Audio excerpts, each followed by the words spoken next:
The morning sun peeked through the tall glass windows of Blue Water Cafe, casting long shadows across the polished marble floors.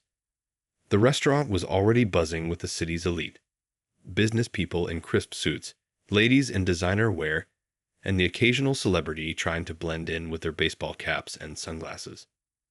Mrs. Rebecca Chen, everyone called her Mrs. C, adjusted her hermous scarf for the third time that morning, her perfectly manicured nails catching the light as she checked her reflection in her phone screen.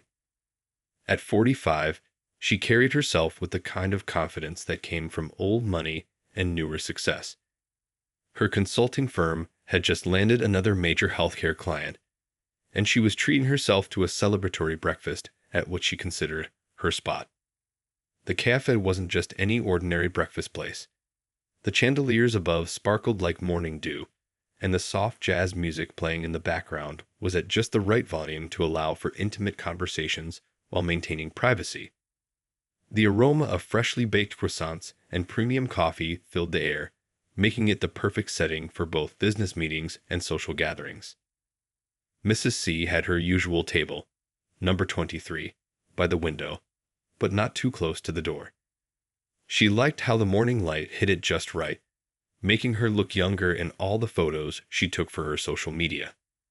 The table also gave her a perfect view of the entire restaurant, allowing her to see who came and went, which was essential for someone of her social standing. As she settled into her chair, she pulled out her phone to check her schedule. 3 client meetings, a charity board lunch, and a surprise she had planned for her husband. A celebration dinner she had organized for what she was sure would be his upcoming promotion to head of cardiology at City Memorial Hospital. Everything was falling into place perfectly. The usual maitre d' wasn't there to greet her today, which already put her in a slightly sour mood. Instead, a young waitress approached her table, notepad in hand. The girl's uniform was pressed, but Mrs. C noticed a small coffee stain on the sleeve, something she found immediately off-putting. The waitress's hair was neatly tied back, revealing a fresh, young face that still carried the enthusiasm of someone new to the service industry. "Good morning. Welcome to Blue Water Cafe.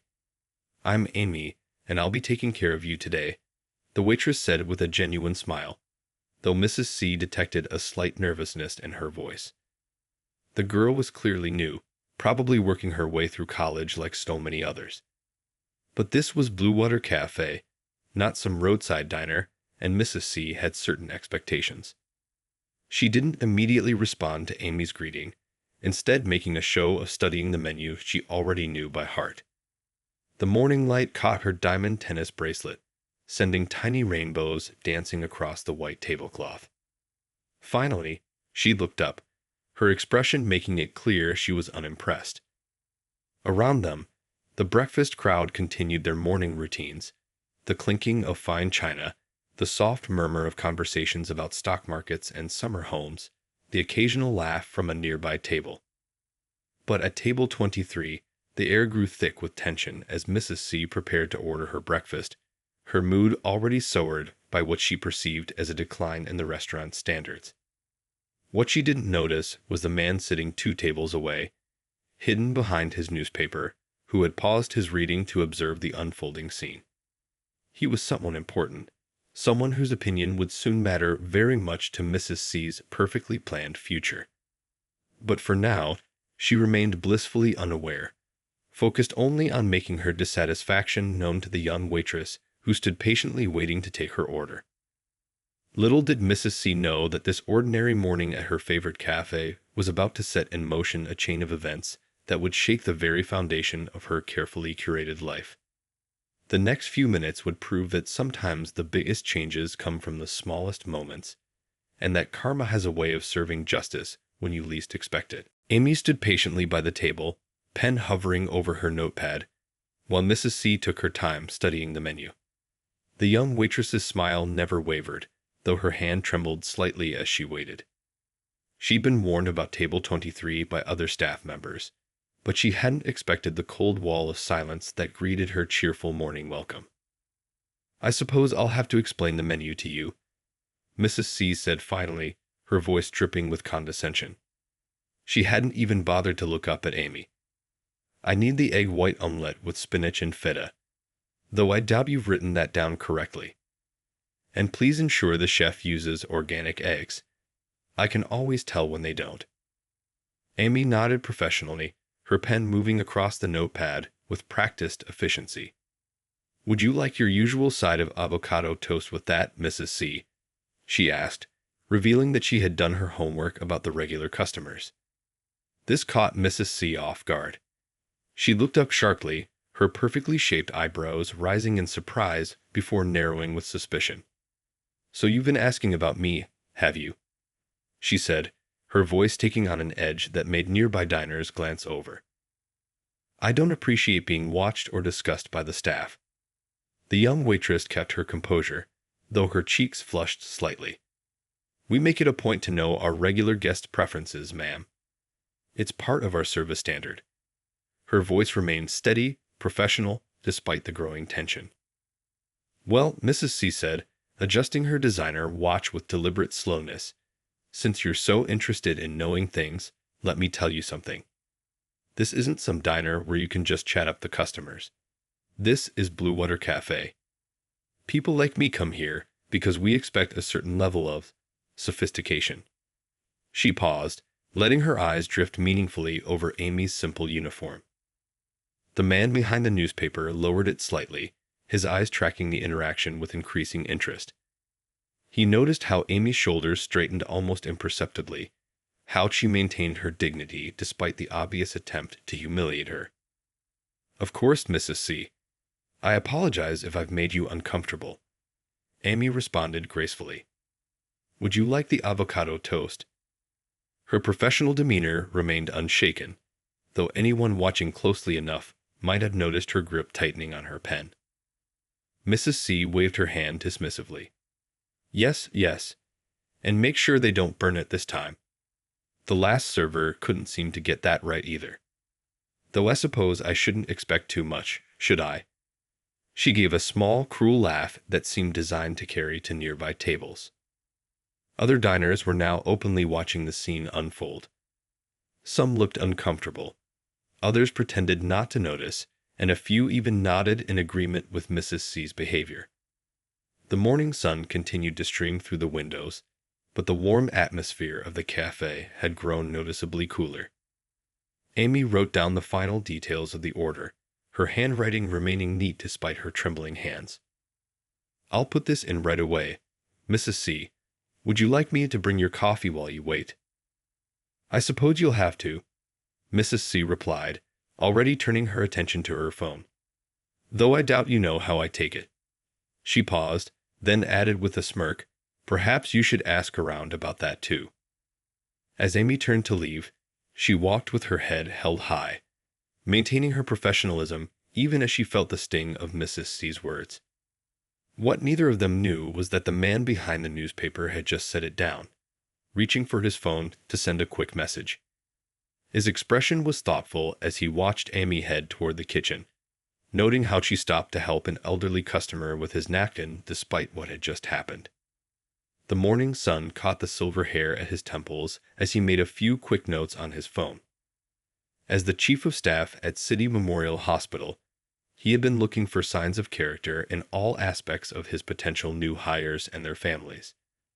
Sometimes, he mused, people reveal their true nature in the most unexpected ways. 10 minutes passed at Blue Water Cafe, and Mrs. C's patience was wearing thinner with each tick of her designer watch. She drummed her perfectly manicured nails on the white tablecloth, making sure the sound was just loud enough to draw attention. The coffee Amy had brought was exactly how she liked it, though Mrs. C would never admit that. Excuse me, Mrs. C called out loudly, her voice cutting through the gentle morning chatter. Several heads turned toward table 23. How long does it take to prepare a simple omelet? Or is that too complicated for the kitchen staff to handle? Amy appeared quickly at the table, her professional demeanor still intact. I apologize for the wait, Mrs. C. The chef is ensuring your eggs are prepared exactly to your specifications. It should be just another minute. Just another minute. Mrs. C's laugh was sharp and cold. That's what you said 5 minutes ago. Do you think my time isn't valuable? I have meetings to attend, important people to see. She gestured at her watch, a movement calculated to show off her diamond bracelet to anyone watching. The man who had been reading his newspaper was now openly observing, his coffee forgotten. He noticed how other regular customers were shifting uncomfortably in their seats, some even avoiding looking in the direction of table 23. Just then, Amy returned with Mrs. C's breakfast, presenting it with careful precision. The egg white omelette was perfectly folded, the spinach and feta distributed evenly, and the avocado toast looked like it belonged in a food magazine. But Mrs. C wasn't finished. She picked up her fork and made a show of examining the omelette. "This is not what I ordered," she declared, loud enough for the entire restaurant to hear. "Look at this. The eggs are clearly overcooked. And this toast," she prodded it with her fork, "it's barely warm." Amy maintained her composure, though her hands clasped tightly behind her back. "I'm so sorry it's not to your satisfaction. I'd be happy to have the kitchen prepare a fresh order for you." "A fresh order?" Mrs. C's voice rose higher. "So I can wait another 20 minutes. Do you have any idea who I am? My husband is about to become the head of cardiology at City Memorial. We don't have time for this kind of incompetence." The man with the newspaper raised his eyebrows at this declaration, making a few more notes on his phone. "Perhaps," Mrs. C continued, pushing her plate away, "you should consider a different line of work. One that doesn't require such attention to detail." Her eyes swept dismissively over Amy's uniform again. "Or is this just a temporary stop on your way to something better? Though I can't imagine what that might be." Amy took a deep breath, and for a moment something flickered in her eyes, not anger, but a quiet determination. "Actually, Mrs. C, I'm working here to put myself through medical school. I believe every job deserves respect, and every person deserves kindness." The cafe had grown eerily quiet. Even the usual clinking of cutlery had stopped. Mrs. C's face flushed red, but before she could respond, the man who had been watching folded his newspaper and stood up. His presence seemed to fill the room. "I'll handle this," the cafe manager said, hurrying over to table 23. But the man raised his hand slightly, a subtle gesture that somehow carried enormous authority. "No need," he said quietly. "I think I've seen everything I need to see." He picked up his briefcase, leaving his newspaper neatly folded on his table. As he walked past Mrs. C, he paused briefly. "I look forward to our meeting this afternoon at City Memorial. I'm sure we'll have plenty to discuss." The color drained from Mrs. C's face as she watched him leave. The morning sun suddenly felt much colder, and her untouched omelette sat before her, a testament to how quickly fortunes could change. Around her, the usual breakfast crowd had witnessed everything, and the whispers were already beginning. Amy quietly cleared the untouched plate, maintaining her dignity until the very end. She didn't know it yet, but her handling of this situation would have consequences far beyond this morning at Blue Water Cafe. Consequences that would reshape more than one future in ways no one could have predicted. Back at City Memorial Hospital, Dr. P, as everyone called him, sat in his office, looking through the window at the city skyline. The morning's events at Blue Water Cave kept playing in his mind as he reviewed Amy's medical school application one more time. Her credentials were impressive. Top of her class, excellent recommendations, and now he had witnessed firsthand her grace under pressure. The phone on his desk buzzed. "Dr. P, Mr. and Mrs. C are here for their 2 p.m. appointment," his assistant's voice announced. He took a moment to straighten his tie, remembering the look of realization that had crossed Mrs. C's face when he left the cafe. The couple entered his office, and the change in Mrs. C was striking. Gone was the arrogant woman from the cafe. Now she sat nervously in one of the leather chairs, her designer handbag clutched tightly in her lap. Her husband, a distinguished-looking man in his 50s, seemed confused by his wife's unusual tension. "Thank you for coming," Dr. P began, his voice calm but carrying authority. "Before we discuss the position of head of cardiology, I'd like to share something interesting that happened this morning." He noticed Mrs. C's knuckles turning white as she gripped her bag harder. "You see, I have this habit of having breakfast at Blue Water Cafe. It gives me a chance to observe people when they don't know they're being watched. It tells me a lot about their true character." He paused, letting the words sink in. "This morning, I witnessed something quite educational." Mr. C looked at his wife, noticing her unusual silence. Typically, she would have jumped into any conversation about their social circles, but now she sat still as a statue. "The young waitress you encountered this morning, Mrs. C," Dr. P continued, "is actually one of our most promising medical school candidates. Her name is Amy, and her application has been sitting on my desk for the past week." Mrs. C's face had lost all its color.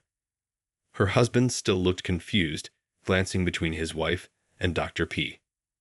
"Would someone please explain what's going on?" Mr. C asked, straightening in his chair. Dr. P leaned back, his fingers forming a steeple under his chin. "Your wife had quite an interaction with Amy this morning. Would you like to share what happened, Mrs. C, or should I?" The silence in the room grew heavy. Outside, the afternoon sun cast long shadows across the office floor. A clock ticked somewhere, marking each uncomfortable second. I may have been a bit harsh with the service," Mrs. C finally admitted, her voice barely above a whisper. "Harsh?" Dr. P raised an eyebrow. "From where I sat, I witnessed something far more concerning. I saw someone who believed their social status gave them the right to humiliate another human being. Someone who showed complete disregard for the dignity of others." Mr. C's expression changed as understanding dawned. He turned to his wife, disappointment evident in his eyes. "What did you do?"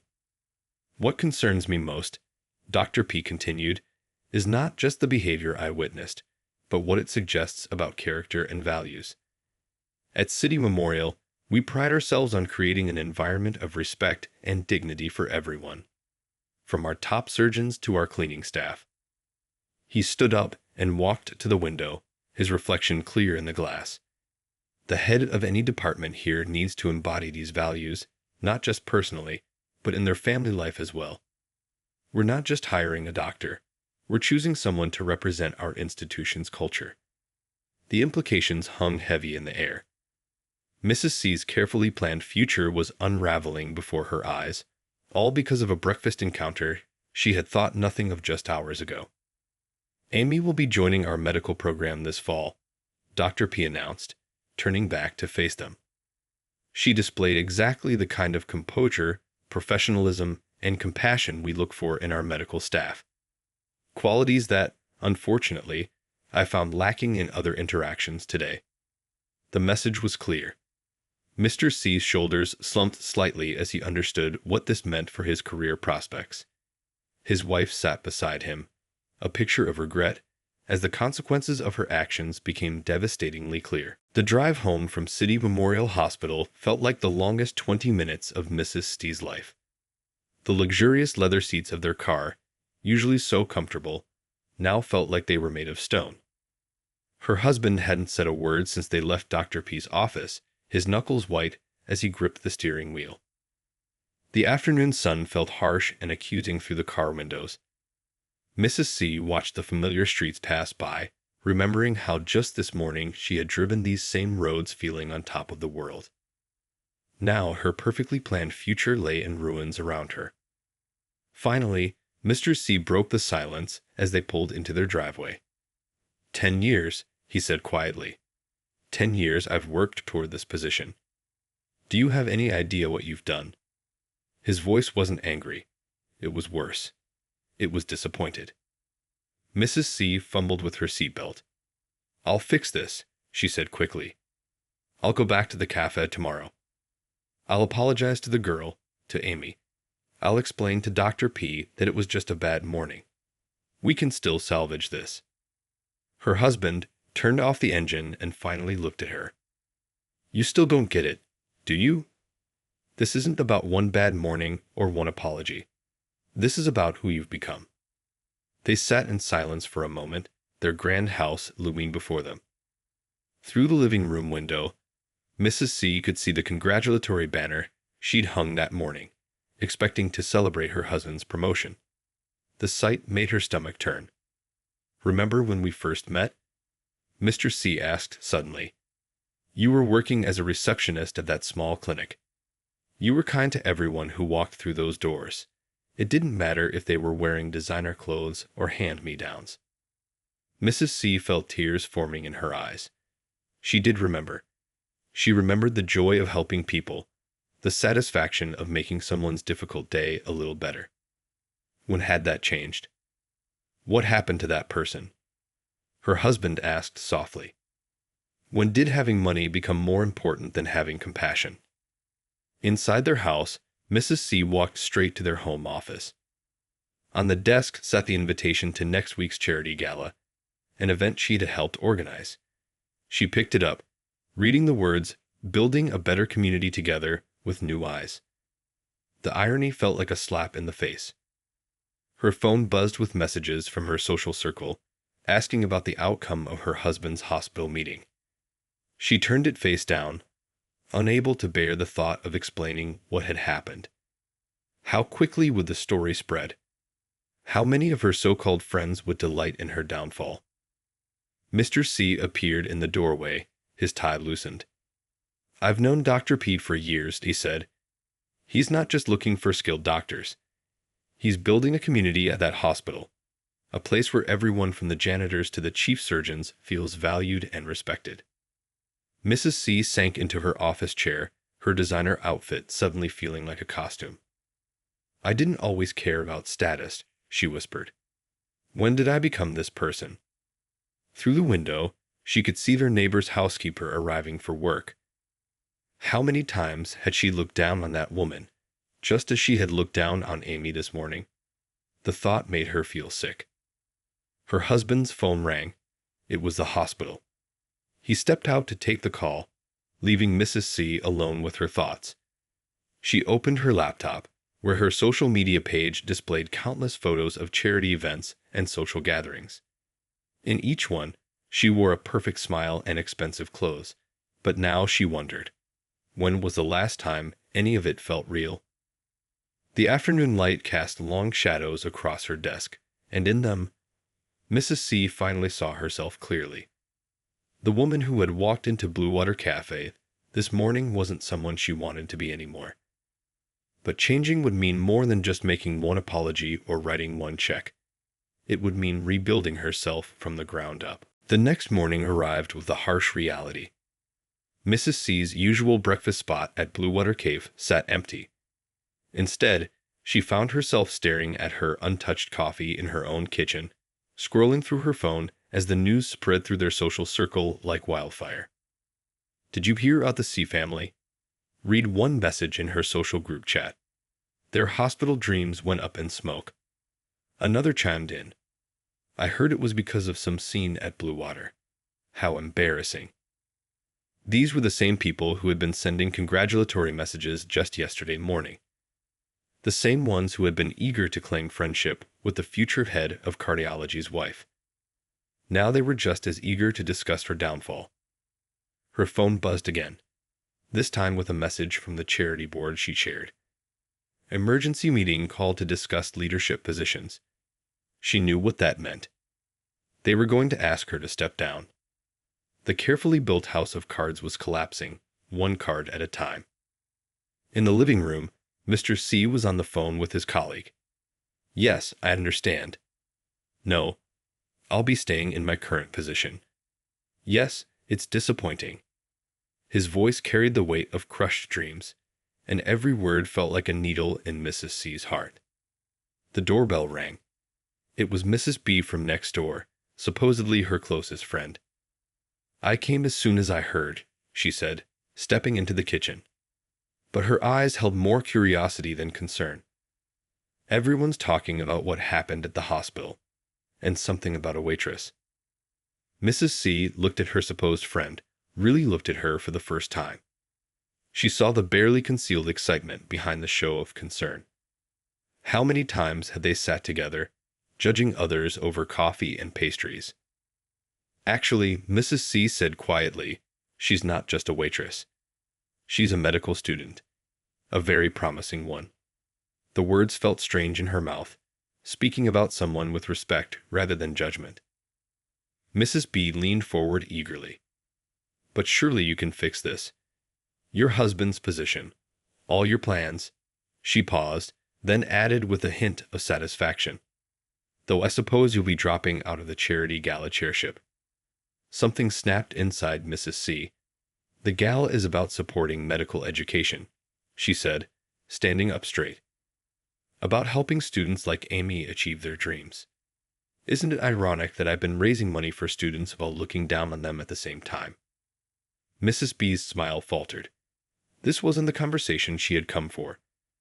She had expected tears, drama, maybe some juicy details to share at her next lunch date.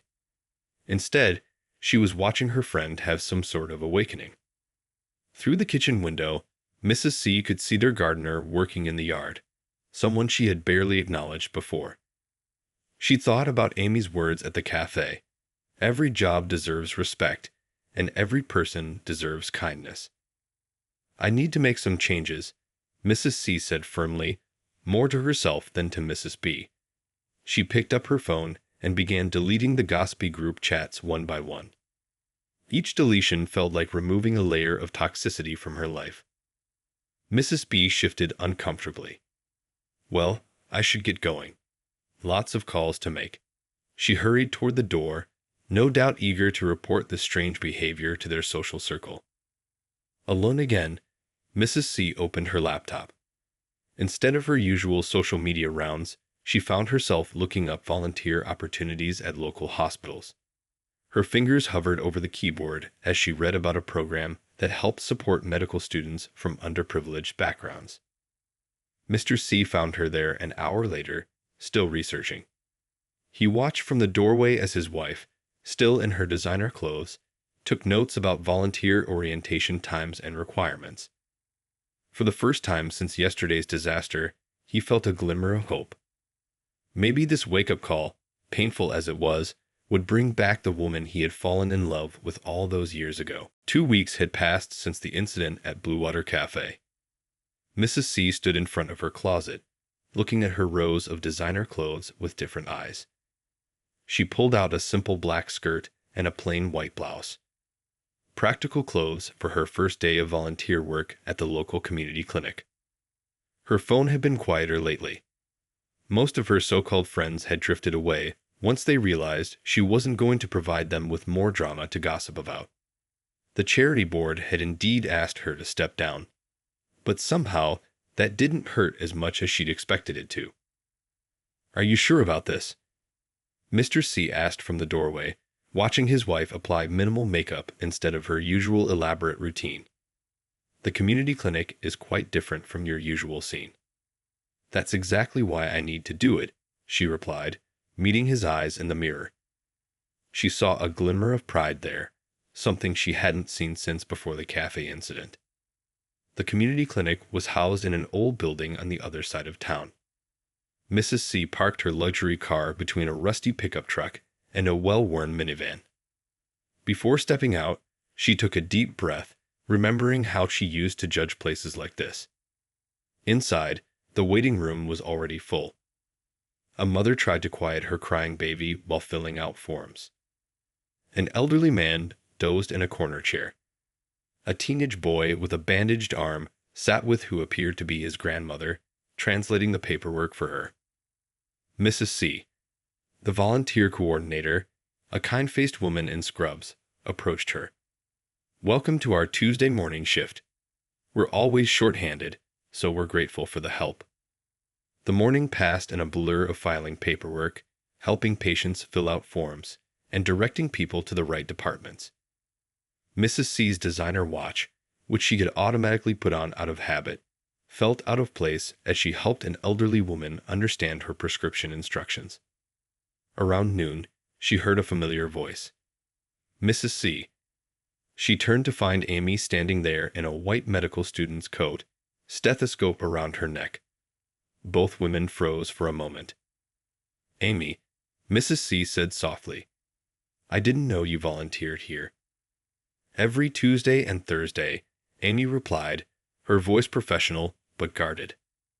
Part of our medical training. Mrs. C felt her face flush with shame, remembering her behavior at the cafe. Amy, I owe you an apology. What I did that day, how I treated you, it was inexcusable. Amy's expression softened slightly. You know, we see all kinds of people here, she said, gesturing around the waiting room. Rich, poor, all backgrounds. Sickness doesn't care about designer labels or bank accounts. A young mother struggled past them, trying to manage a toddler while pushing her elderly father's wheelchair. Without thinking, Mrs. C rushed to help, holding the door open and steadying the wheelchair. Thank you, the mother said, genuine gratitude in her tired eyes. Mrs. C felt something she hadn't experienced in years, the simple joy of helping someone without expecting anything in return. When she turned back, she caught Amy watching her with a thoughtful expression. Actions speak louder than words, Mrs. C, Amy said quietly. I'm glad you're here. The rest of the shift passed quickly. Mrs. C found herself truly listening to people's stories. The construction worker worried about missing work for his doctor's appointment. The single mom juggling 3 jobs and a sick child. The retired teacher struggling to afford his medications. As she drove home that evening, her designer clothes slightly rumpled and her feet aching from standing all day, Mrs. C felt something she hadn't experienced in years, a sense of genuine purpose. Her phone buzzed with a message from her old social circle about some upcoming gala, but for the first time, she didn't feel the urge to read it. Instead, she found herself thinking about the clinic's needs, better chairs in the waiting room, maybe some children's books to keep the little ones occupied. She had money and connections. Perhaps it was time to use them for something meaningful. 3 months into her volunteer work at the community clinic, Mrs. C barely resembled the woman who had caused such a scene at Blue Water Cafe. Her designer clothes now hung largely unused in her closet, replaced by comfortable, practical outfits suitable for long hours of helping others. One busy Thursday morning, she overheard 2 nurses discussing a problem. We're losing our children's reading corner, one said. The building owner needs the space for new medical equipment. The other nurse sighed, watching a small boy clutch his worn picture book while waiting for his appointment. Mrs. C felt a familiar spark, the same energy she used to put into organizing social events, but now with a different purpose. That evening, she sat at her kitchen table, surrounded by papers and her laptop. You're up late, Mr. C commented, bringing her a cup of tea.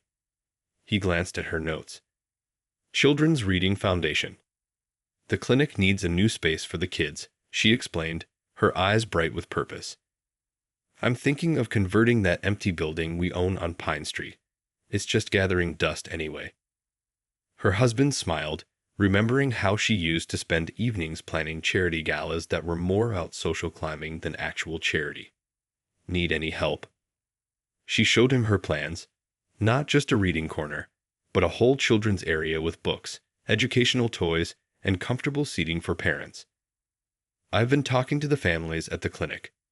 Some of them travel 2 hours by bus for appointments. They need a comfortable place to wait with their children. The next morning, Mrs. C arrived at the clinic earlier than usual.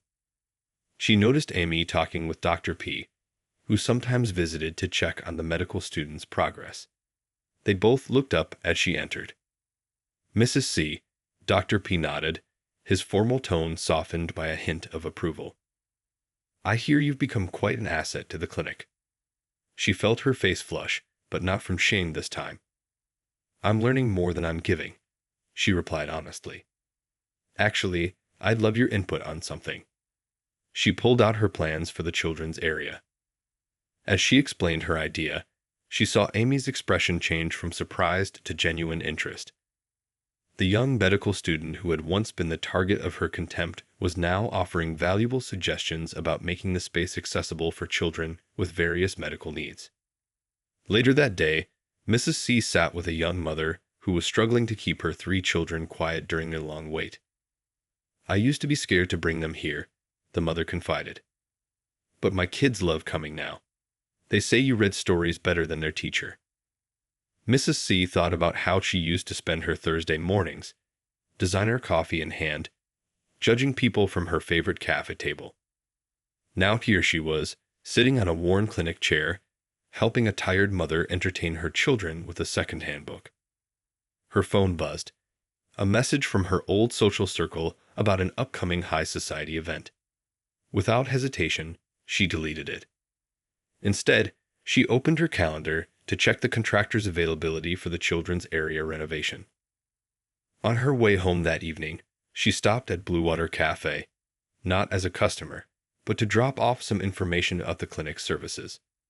The manager, who had witnessed her transformation over the past months, gladly agreed to display the brochures.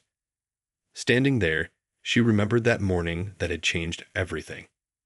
The same sun streamed through the same windows, but she saw everything differently now. The waitstaff weren't invisible servants, but people with their own dreams and struggles, just like Amy had been. Back in her car, she found herself smiling at a text from the clinic supervisor about tomorrow's schedule. Her social calendar might be emptier these days, but her life felt fuller than ever. The irony wasn't lost on her. In losing her place in high society, she had finally found her place in the world. 1 year had passed since that fateful morning at Blue Water Cafe. The community clinic's new children's wing was celebrating its grand opening, filled with the sounds of happy kids exploring their new space. Colorful murals brightened the walls, comfortable chairs lined the waiting area, and shelves of books invited young readers. Mrs. C stood quietly in the corner, watching as Dr. P cut the ceremonial ribbon. She barely recognized herself in the photos from a year ago that someone had included in a presentation about the clinic's journey. That perfectly coiffed woman with the too bright smile and designer outfit seemed like a stranger now. "Remember when you first started volunteering here?" Amy asked, joining her by the window.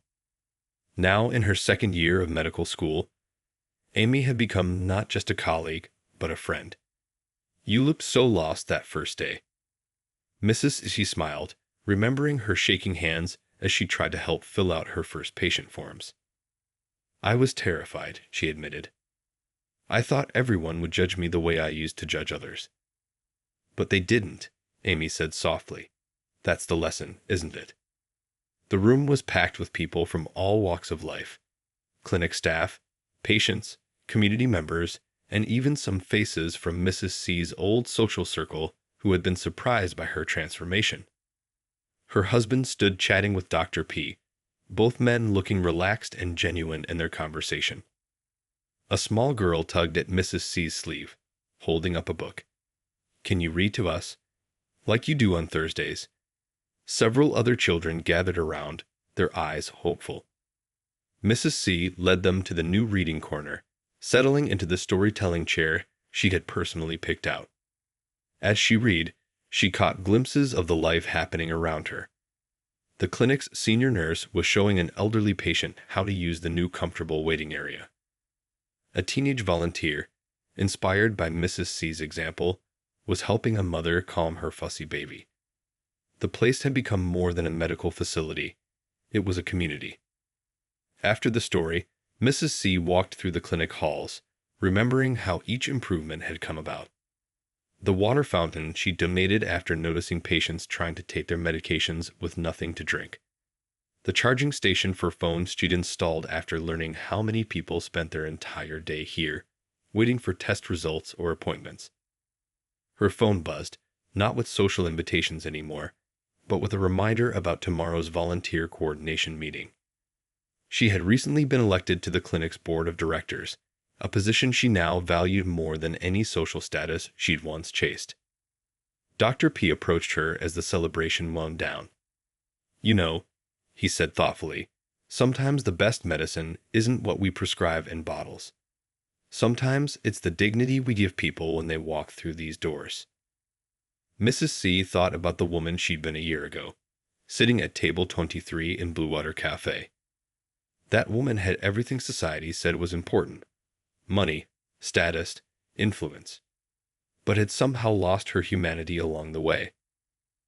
"I learned that from Amy," she replied, watching the young medical student help a child choose a book to take home. "She showed me dignity that day at the cafe, even when I showed her none." As the sun set outside the clinic windows, Mrs. C gathered her things to head home. A young mother stopped her on the way out, tears in her eyes. "Thank you," she said simply, gesturing to the new children's area where her kids were happily playing. "This place, it makes us feel like we matter." Walking to her car, Mrs. C realized something profound. She no longer missed her old life. The designer clothes, the social status, the exclusive parties, they all seemed hollow compared to the genuine connections she'd built here. She had lost a superficial world, but gained a real one in return. Her husband was waiting for her at home with a simple dinner and warm smile.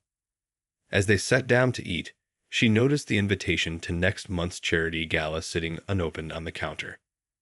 She didn't need to open it. She already knew where she'd rather be: at the clinic, making a real difference, one story, one smile, one act of kindness at a time.